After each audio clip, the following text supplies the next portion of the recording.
Hello students. So in our previous lectures in this chapter is matter around us pure, we have seen that anything in around us is generally a mixture.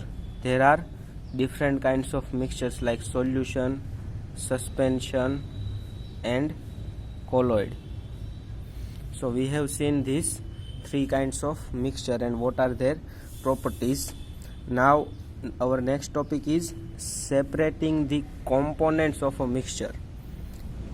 We have to separate this mixture. We have to separate it in its pure components, because every mixture is made up of more than one pure chemical components.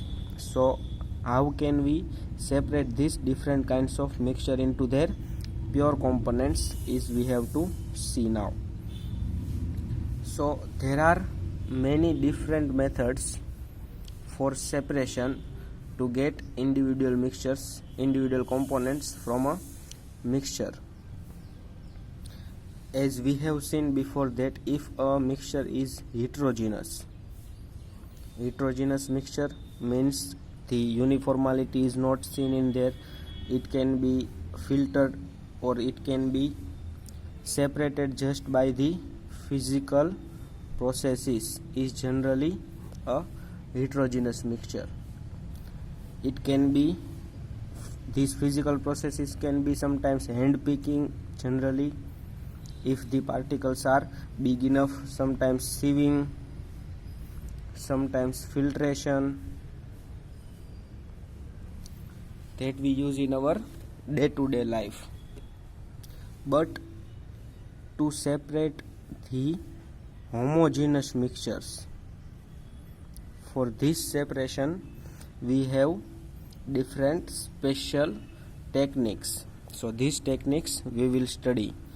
There are activities given for the every technique, or every separation technique is taught here through a activity. So first separation is how can we obtain colored component that is dye generally from blue or black ink. This ink present in this pen, either blue or black, how can you separate the dye? Because we know that ink present in this pen is not only in its pure form, it is generally a dye which is colored component. This blue dye, black dye, these dye are dissolved in a solvent, generally water or sometimes a volatile component. So how can you separate this dye from these volatile components? So we know that every matter, if it is liquid, it will have its boiling point. If it is solid like dye, it will have its melting point. Now this boiling point and melting point are temperature at which a respective substance will change its state.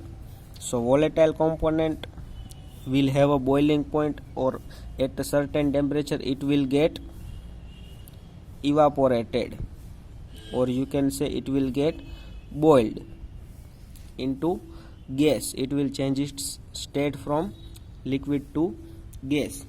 But the melting point of this dye will be higher, so it will not get affected when this temperature reach where volatile components get evaporated. But melting point of dye is high, that's why it will not be affected and dye will stay there.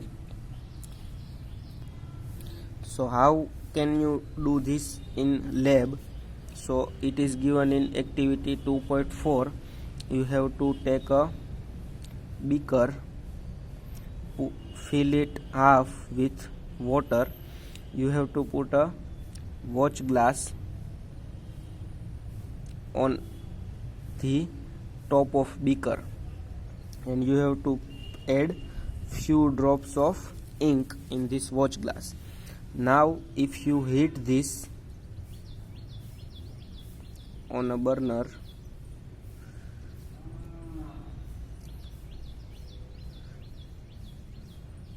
if you heat this water on a burner, the water will get evaporated and it will leave out hot vapors.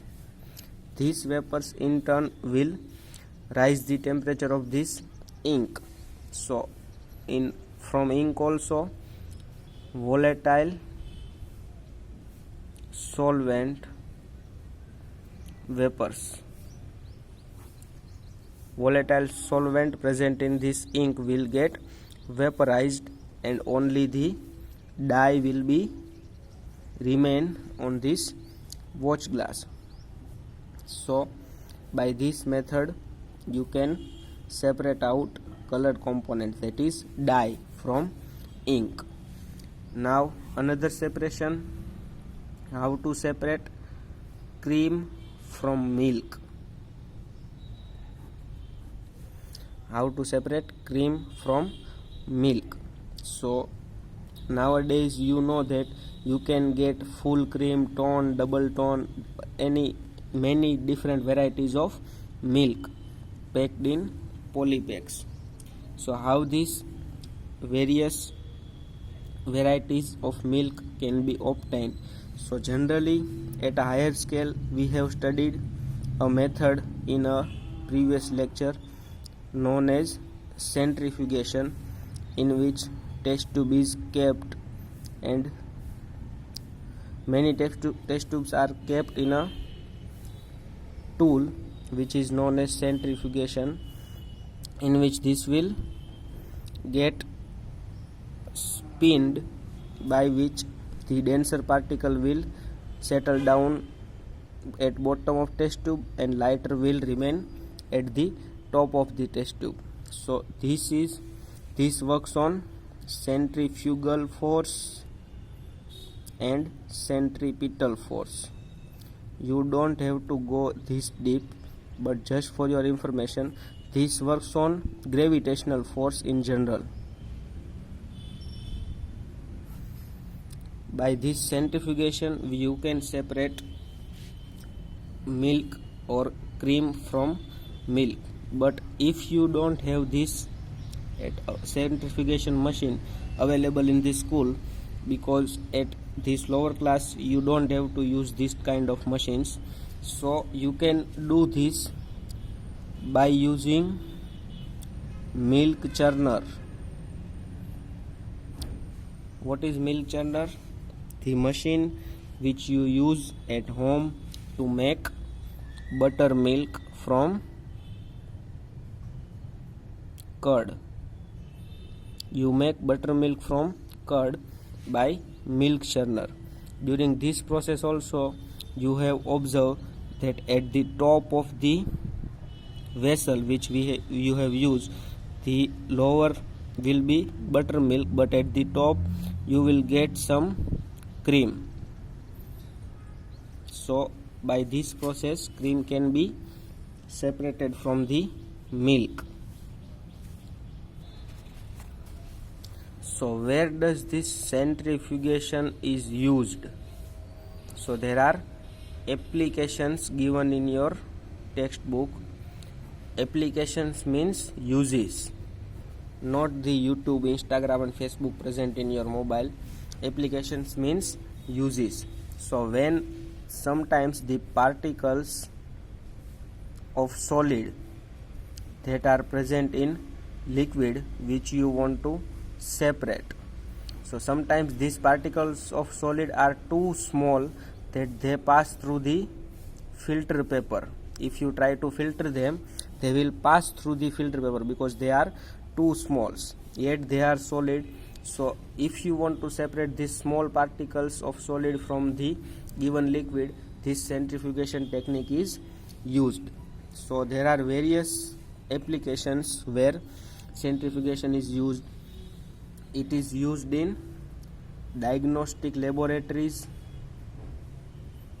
Diagnostic laboratories means where you get your report. If you have blood or urine test for any kind of disease present in your body, to diagnose that, it means to know that which kind of disease is present, centrifugation is also used. It is also used in dairies to make different varieties or different products from milk like paneer, butter, etc. This technique also used in your washing machine to dry your clothes. Once the clothes are washed, there is another vessel in your washing machine where these wet clothes can dry. So there also this technique is used, or you can say this principle is used. Now, how can you separate a mixture of two immiscible liquids? Now, what is immiscible liquids? It means they are not dissolved in each other, like oil plus water. Oil and water can never be dissolved. So this solution or these liquids are called as immiscible liquid.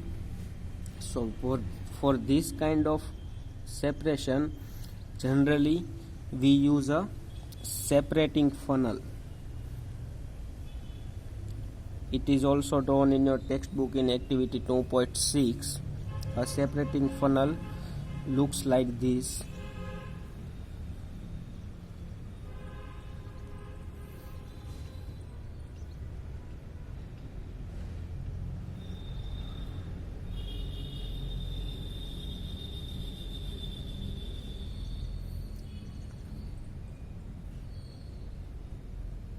This is the separating funnel.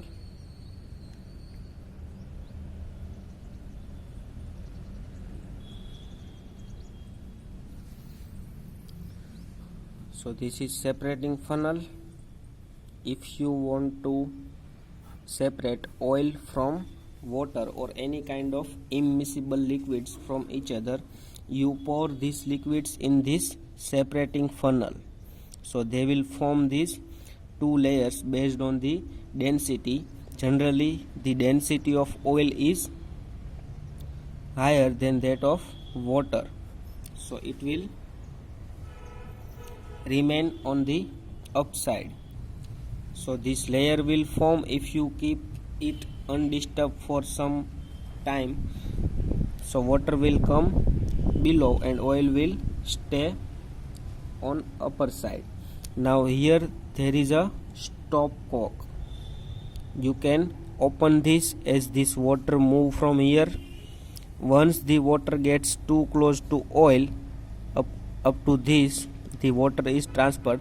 You close this stopcock, transfer this few mixture in different vessels. Now you get only oil. So by this separating funnel, you can separate two immiscible liquids. So where does this used, or what are the applications of this separating funnel? So they are generally used to separate mixture of oil and water. It is also used in extraction of iron from its ore. When mining is done from the land, the extract which you obtain from the lower core of soil, it is generally present in mixture which you called as ore. If you want to separate pure iron from this ore, this technique is used. And also the principle of this technique is based on the density of two different liquids. It will generally get separate out on the basis of their density. Now, how can you separate a mixture of salt and camphor? Now, what is the camphor? we have studied this in chapter 1, that some substances or there are matters which can change directly from solid to gas without being transferred into liquid. They can directly convert from solid to gaseous state on heating. So this kind of substances or matter are generally called as camphor.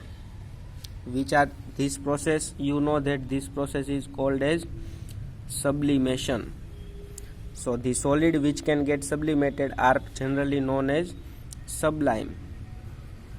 So how can you separate a sublime from salt? So again we know that salt will not change its state directly from solid to gas, but this camphor will does. So activity in, if you see it in your textbook in chapter 1 also, we have seen that there is this downward directed funnel, there is this china dish, this is china dish, this is funnel upward down. In china dish you have put this mixture of salt and camphor. Now what you do, you burn this by a burner. There is a cotton plug from here opening of this funnel, so the vapors cannot go outside.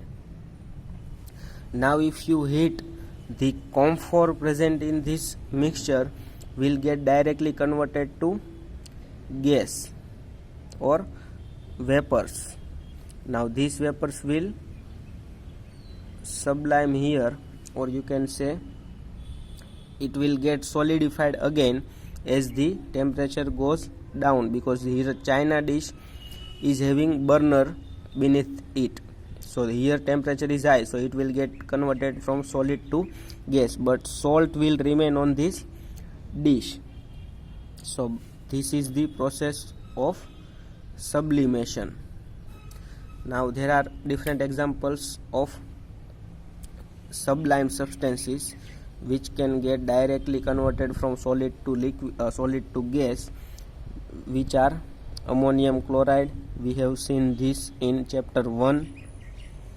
Another example is naphthalene, which you put in your home for the mouse. Another example is anthracene. So these are different examples of sublime substances. Now there is another separation. It says that is dye, which we have separated before, the dye of blue ink or black ink. Is this dye in black ink is a single color? Is dye present in this blue pen also? It is a single color or it is a mixture of color? So for this you also have to do a activity 2.7 in your textbook. It says that you have to take a strip of filter paper. You have to take this strip of filter paper. You have to mark here from about 3 centimeter lower side with a pencil. Now what you do, you drop or put a drop of black ink on this mark which you have drawn. You put this spot of ink on this filter paper. Now if you put this filter paper in a container which is containing water, but water is present below this spot of ink, you have to add just this much of water that filter paper can get in the water, but your spot of ink remains outside of the water. Now if you leave this system for a few minutes undisturbed, this water will get in this filter paper. Now as this water rises on this filter paper, it is common that water will get absorbed by this filter paper. It will also take this dye with it, because blue or black dye is dissolved in water only. If it is present in your pen also, it is dissolved in water, or these solutes of dye are soluble in water. So once the water gets in filter paper, absorbed by filter paper, this dye present in this spot of ink will also get dissolved, and it will also rises with the water. So now you will observe that if there are more than two components of color are present in this ink, so one which is having higher solubility or which can dissolve at high rate in the water, it will rise up to more level, let's say up to here. If it is very much soluble or more soluble in water, it will get higher. The color which is less soluble will not get this much higher, and one which is very less soluble will stay here. So you can get different shades of color on this filter paper. Now this technique is called as chromatography. This technique is called as chromatography. It is derived from Greek word chroma, which means color. This technique was first used to separate out colors. That's why it is called as chromatography. Now where it is used, it can be used to separate those solvents or those solutes which are dissolved in same solvent. There are two different solutes you want to separate. If these both solutes are dissolved in same solvent or are soluble in same solvent, let's say this color, different shades of color, these all are different solutes, but these all are soluble in same solvent, which is water here. So it is used when it is used to separate those solutes which dissolve in same solvents. Now what are the applications or where this chromatography is used? It is generally used to separate colors in a dye. It is also used to separate pigments from natural colors. Natural colors which are derived generally from plants.